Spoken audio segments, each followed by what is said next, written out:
दोस्तों नमस्कार। स्वागत करता हूं फिर से एक बार आपके अपने YouTube चैनल ऑब्जेक्टिव गुरुजी में।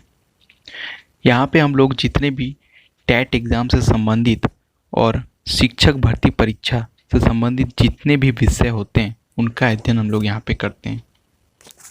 तो इसी कड़ी में हम लोग बाल विकास एवं शिक्षा शास्त्र के जो अति महत्वपूर्ण प्रश्न जो पिछले लगभग 10 वर्ष में पूछे गए हैं उन प्रश्नों को हम लोग यहाँ पे बारीकी से अध्ययन करेंगे। तो आशा करता हूँ जो आगामी आने वाले आपके परीक्षा हैं उसमें यह जो है सहायता कर सके। तो चलिए हम लोग प्रश्नों को देखते हैं और इसे हल ढूंढने का प्रयास करते हैं। तो पहला प्रश्न आप लोगों के सामने है कि भारतीय संविधान के किस अनुच्छेद में 6 से लेकर 14 वर्ष के आयु वर्ग के बच्चों के लिए निःशुल्क व अनिवार्य शिक्षा का अधिकार शामिल किया गया है? तो कितने बताइए? 26, अनुच्छेद 15, अनुच्छेद 45, अनुच्छेद 21 है। तो इसका जो राइट आंसर होगा वो 4 होगा। 21A में जो है 6 से 14 वर्ग के आयु वर्ग के बच्चों के लिए निःशुल्क व अनिवार्य शिक्षा का अधिकार शामिल किया गया है। प्रश्न 2 देखते हैं। क्रेस्मर ने व्यक्ति को निम्न में से किस प्रकार वर्गीकृत किया है? कृष्णकाय द्रुबल में, सुडोलकाय में, गोलकाय में या ये सभी? तो इसका जो राइट आंसर होगा वो होगा 4। इन सारे में जो है क्रेस्मर ने मानव को जो है वर्गीकृत किया है।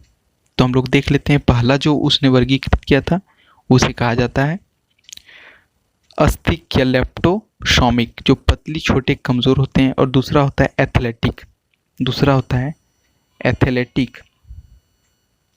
ध्यान रखिएगा, दूसरा होता है एथलेटिक जो होता है पेशी बड़े अस्थिर होते हैं, और पियानाइक जो है वो होता है थर्ड। तो चलिए हम लोग नेक्स्ट देखते हैं।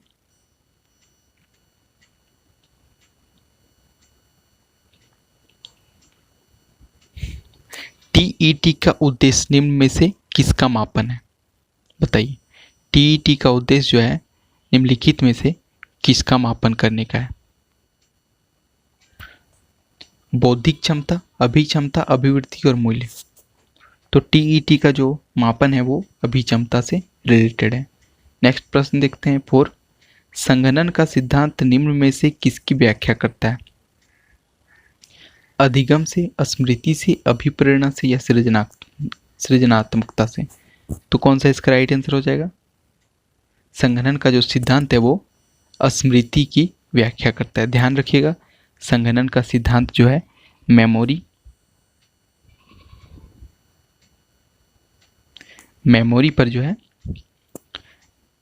पर ही इसका संबंध स्थापित होता है। ठीक है, नेक्स्ट देखते हैं हम लोग प्रश्न 5।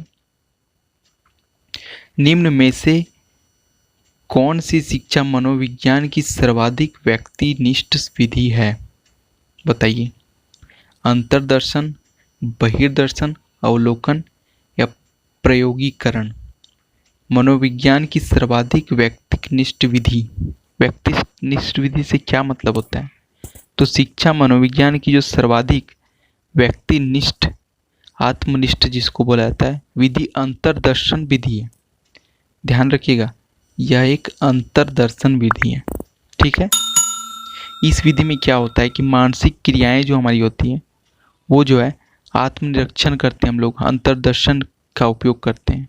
ठीक है, अंतर्दर्शन के द्वारा जो हम लोग अपना आत्मनिरीक्षण करते हैं। 6 देखते हैं हम लोग। एल्बर्ट बंडूरा निम्न में से किससे संबंधित हैं? एल्बर्ट बंडूरा के बारे में आप लोग सबको जानते होंगे। महान मनोवैज्ञानिक।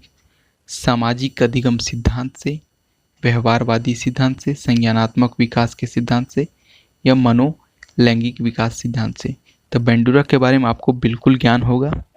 तो बंडूरा जो है सामाजिक अधिगम सिद्धांत, बंडूरा को जो है सामाजिक अधिगम सिद्धांत, ध्यान रखिएगा, जहाँ पे भी बंडूरा आते हैं वो सामाजिक अधिगम सिद्धांत से जुड़ा होता है। ठीक है, तो इसमें क्या बताया गया था कि एल्बर्ट बंडूरा जो एक प्रभावशाली सामाजिक संज्ञानात्मक मनोवैज्ञानिक हैं, वह सामाजिक शिक्षा सिद्धांत, आत्म प्रभावकारिता और उनकी प्रसिद्धि बोबो-डॉल प्रयोगों की अवधारणा के लिए सबसे प्रसिद्ध हैं, अतः इनका सामाजिक शिक्षा सिद्धांत अवलोकन, अनुकरण और मॉडलिंग के महत्व पर बल देता है। ध्यान रखिएगा। नेक्स्ट देखते हैं हम लोग 7, अधिगम वक्र में पठार बनता है। यह प्रश्न बहुत ही इंपॉर्टेंट है, बहुत सारे एग्जाम में आपको देखने मिलेंगे। अधिगम वक्र में पठार बनाता है परिपक्वता के कारण, अभिप्रेरणा के कारण, थकान के कारण, अभिरुचि के कारण। बताइए, तो इसका जो राइट आंसर होगा वो थकान के कारण। आप लोग इस प्रश्न को समझिए, अधिगम वक्र में पठार बनाता है मतलब क्या है? जब अधिगम करते समय हम लोग ऐसी स्थिति में आ जाते हैं जब सीखने की क्रिया जो हमारी बिल्कुल रुक जाती है, तो इस स्थिति को जो है अधिगम पठार कहते हैं। ठीक है, ध्यान रखिएगा इस बात को। नेक्स्ट देखते हैं, दर्पण चित्र परीक्षण किसको मापने हेतु प्रयुक्त होता है?